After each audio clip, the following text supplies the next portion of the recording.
আসসালামু আলাইকুম everyone, welcome to my channel. আশা করি আপনারা সকলেই ভালো আছেন। আল্লাহর রহমতে আমিও অনেক ভালো আছি। আজকে আমি আপনাদের জন্য একেবারে ইউনিক এবং মজাদার একটি রেসিপি নিয়ে চলে এসেছি, একদমই আমার নিজের আবিষ্কৃত caramel bread sweet role recipe. এটা একেবারেই ইউনিক এবং আমার নিজের আবিষ্কৃত। আশা করছি এই ভিডিওটা আপনাদের সবার কাছে অনেক বেশি ভালো লাগবে। অবশ্যই একবার হলেও বাসায় ট্রাই করবেন, না হলে কিন্তু অবশ্যই একটি গুরুত্বপূর্ণ এবং মজাদার একটি খাবার মিস করে ফেলবেন।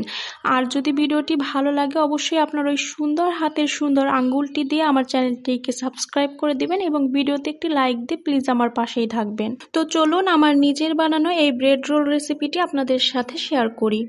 এই রেসিপিটির প্রধান ইনগ্রেডিয়েন্টস হচ্ছে ব্রেড। অবশ্যই কিন্তু এই রেসিপিটি বানানোর জন্য ব্রেড প্রয়োজন হবে, আর আমি এর জন্য কয়েকটা ব্রেড নিয়ে নিয়েছি। এবার ব্রেডগুলোকে সবগুলো একটা একটা করে বেলে পাতলা করে নেব। আপনারা কিন্তু চাইলে ব্রেডের সাইডে থাকা বাদামি অংশগুলো কেটে বাদ দিয়ে দিতে পারেন। যেহেতু আমার কাছে ছোট ব্রেড ছিল, এর জন্য আমি বাদামি অংশগুলো কেটে বাদ দিয়ে দিইনি। এছাড়াও আমার ওই বাদামি অংশগুলো খেতে বেশ ভালো লাগে। আপনাদের কাছে যদি খেতে ভালো না লাগে সেক্ষেত্রে কেটে বাদ দিয়ে শুধু মাঝখানে থাকা সাদা অংশটা নিয়ে নিতে পারেন।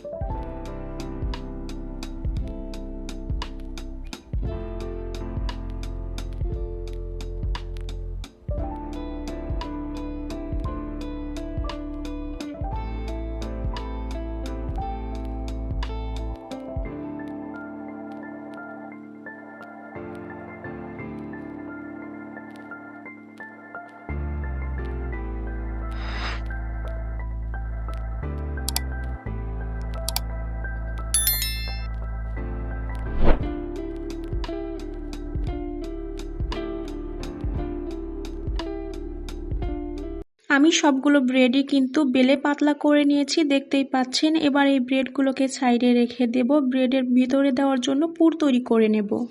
ব্রেডের ভিতরে দেওয়ার জন্য মালাই দিয়ে পুর তৈরি করে নেব। এর জন্য আমি কড়াইতে দিয়ে দিচ্ছি 1/3 কাপের 2 কাপ পরিমাণ গুঁড়ো দুধ এবং 1/3 কাপের 1 কাপ পরিমাণ লিকুইড দুধ, আর দিয়েছি 1/3 কাপের 1 কাপ পরিমাণ শুধু পানি। এবার জাল দেওয়ার আগেই কিন্তু সব কিছুকে ভালো করে মিশিয়ে নিতে হবে। এরপরে চুলাটাকে জ্বালিয়ে দিতে হবে।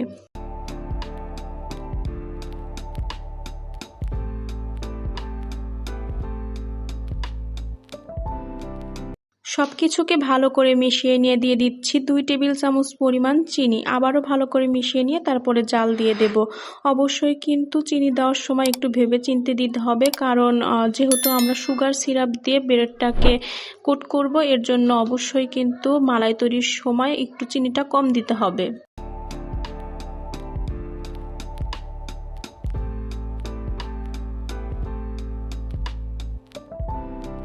আমার মালাই দিয়ে পুর তৈরি করা হয়ে গিয়েছে, এর থেকে কিন্তু ঘন করা যাবে না। এবার আমি একটি বাটিতে এই পুরগুলোকে উঠিয়ে নেব।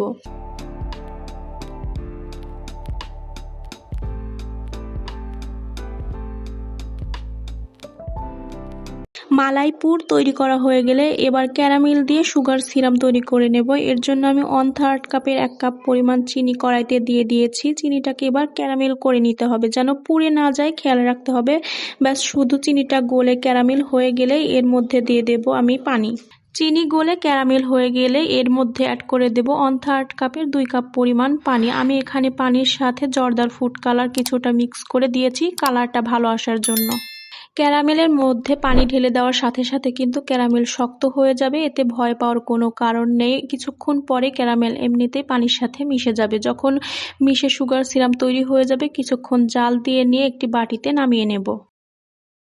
ক্যারামেলটা নামিয়ে নিয়ে কিছুটা ঠান্ডা করে নেব। যখন ক্যারামেলটা ঠান্ডা হয়ে যাবে, এরপরে ব্রেড নিয়ে অল্প অল্প করে ক্যারামেলের সিরাম উপর দিয়ে দিয়ে কোট করে নেব। পুরোটা ব্রেডে ক্যারামেল সিরাম দিয়ে দিতে হবে। এরপরে উপর থেকে পুরটা দিয়ে রোল করে নেব।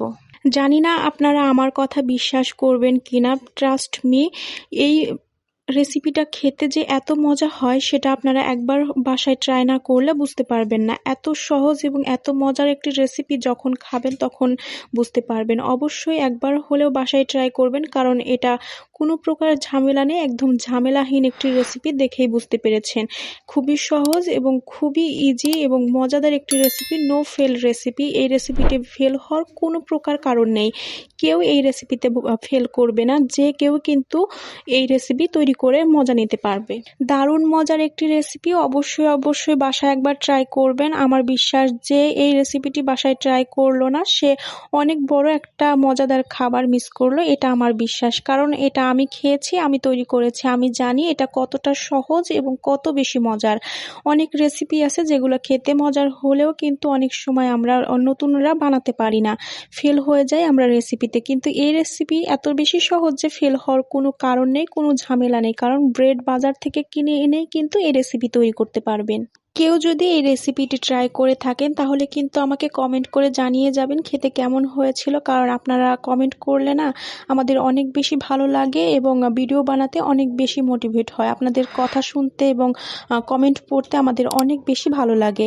অবশ্যই দয়া করে একটা কমেন্ট করে দিয়ে যাবেন, তাহলে আমাদের আরও বেশি ভালো লাগবে। আমার ভিডিও বানানোর জন্য আরও বেশি আগ্রহ বাড়বে এবং আপনাদের জন্য আরও নতুন ভিডিও নিয়ে আসার চেষ্টা করব। আর অবশ্যই কিন্তু আমার চ্যানেলটিকে সাবস্ক্রাইব করে দিয়ে যাবেন, কারণ এত কষ্ট করে ভিডিও বানাই, যদি আপনারা সাবস্ক্রাইব না করেন সেক্ষেত্রে অনেক বেশি মন খারাপ হয়, আর লাইক না করলে তো আরও বেশি মন খারাপ হয়। প্লিজ দয়া করে একটা লাইক দিয়ে যাবেন এবং আমার চ্যানেলটিকে সাবস্ক্রাইব করে দিয়ে যাবেন। আপনাদের একটি সাবস্ক্রাইব দেখলেও কিন্তু আমাদের মনটা অনেক বেশি ভালো হয়ে যায়, মনে হয় আরও নতুন কিছু ট্রাই করি এবং আপনাদের জন্য আরও ভালো কিছু নিয়ে আসি। আর যখন লাইক করেন না, কমেন্ট করেন না এবং সাবস্ক্রাইব করেন না, তখন মনটা নষ্ট হয়ে যায়, মনে হয় না যে আর কখনো ভিডিও বানাবো। তাই দয়া করে একটা হলেও লাইক দিয়ে যাবেন এবং আমার চ্যানেলটিকে সাবস্ক্রাইব করে দিয়ে যাবেন।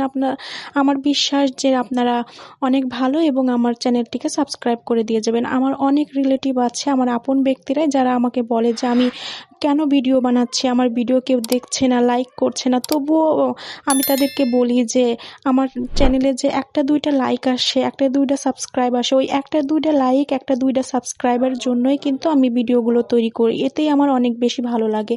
অন্তত একজন হলেও লাইক দিয়ে যাবেন, আপনাদের একটি লাইক পেলেও আমাদের মন অনেক বেশি খুশি হয়ে যায়। আশা করছি আজকের ভিডিওটা আপনাদের সবার কাছেই অনেক বেশি ভালো লেগেছে। যদি ভিডিওটি ভালো লাগে অবশ্যই ভিডিওতে একটি লাইক দিয়ে চ্যানেলটিকে সাবস্ক্রাইব করে অল নোটিফিকেশন অন করে দিয়ে যাবেন, যেন পরবর্তীতে ভিডিও ছাড়ার সাথে সবার আগে আপনার কাছে পৌঁছায়। আজকের মতো ভিডিও এখানেই শেষ করছি। সকলেই ভালো থাকবেন, সুস্থ থাকবেন। আসসালামু আলাইকুম।